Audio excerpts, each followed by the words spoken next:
más o menos te sonría. De vez en cuando te dará una pedrada, pero también tendrás que sobreponerte a la pedrada, porque además lo importante de la caída siempre es saberse levantar.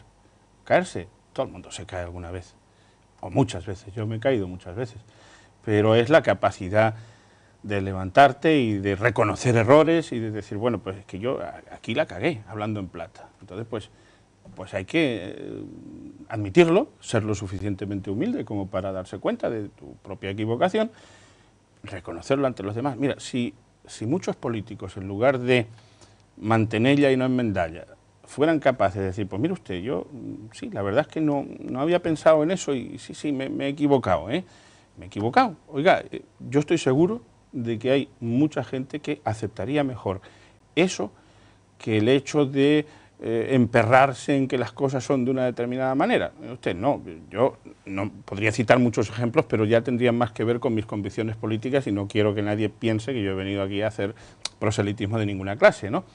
Pero la vida pública está llena de ejemplos en los que se aprecia con absoluta claridad cómo la gente tiende más a justificar sus equivocaciones que a reconocerlas. Y yo creo que es mucho más auténtico reconocer los propios errores y decirle a la gente que uno está dispuesto a aprender.